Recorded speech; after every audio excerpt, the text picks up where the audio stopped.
Jesus visit India.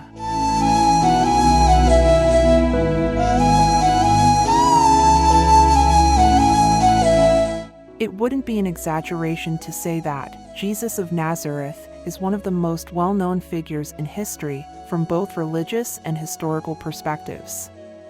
Despite this, scant information exists about him in contemporary historical accounts, save for the Gospels written by his followers.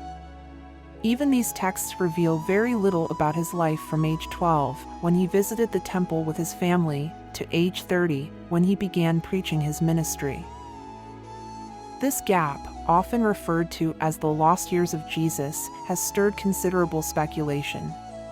One intriguing hypothesis is, could Jesus have visited India during these lost years?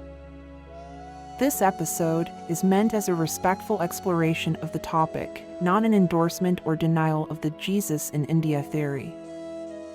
The theory primarily suggests that Jesus visited northern India, including present-day Jammu and Kashmir and the Himalayan regions.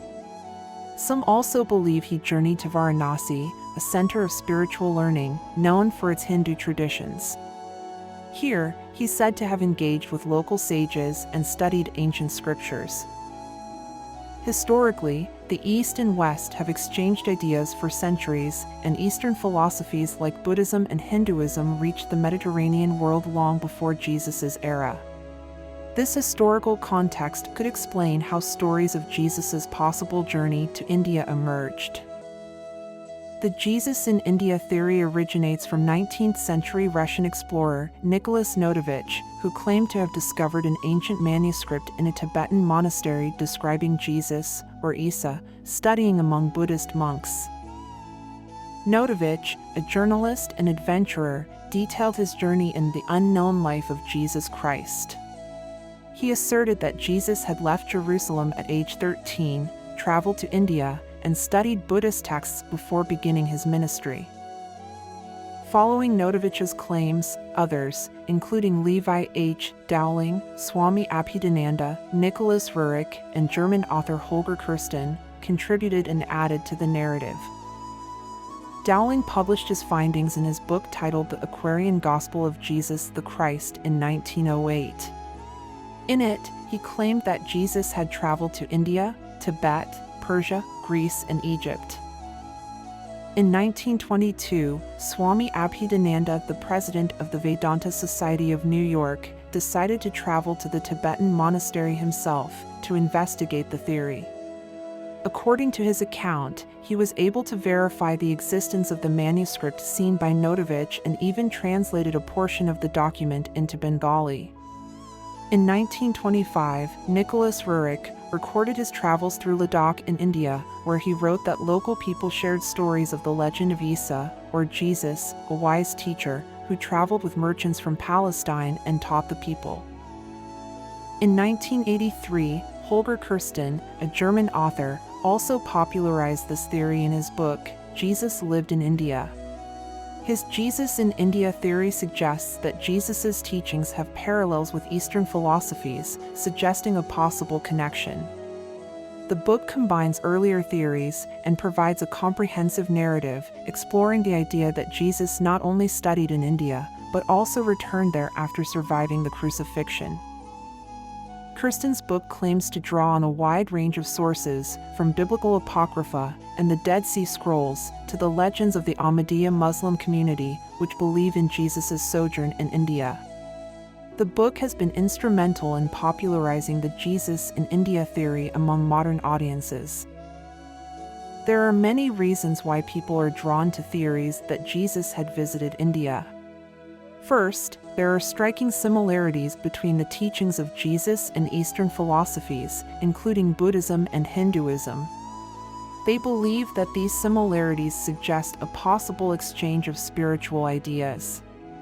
For example, the concepts of nonviolence, compassion, karma, and reincarnation bear resemblances to some interpretations of Jesus' teachings. Second, there's the appeal of the unknown. The lack of concrete information about Jesus' early life allows for a wide range of interpretations and theories. This appeals to our innate curiosity about the unknown, and our desire to understand the life of one of history's most influential figures more completely. The canonical Gospels in the New Testament don't provide details of Jesus' life between the ages of 12 and 30. This gap has led to various speculations, including the theory of Jesus' sojourn in India. Many people are also easily drawn to non-traditional interpretations of Jesus' life and teachings. The Jesus in India theory fits into a broader context of exploring possible influences from other spiritual traditions on Jesus' teachings. Finally, many modern spiritual seekers are inspired by both Eastern and Western religious traditions. The idea that Jesus himself might have engaged in a similar spiritual quest is appealing to many.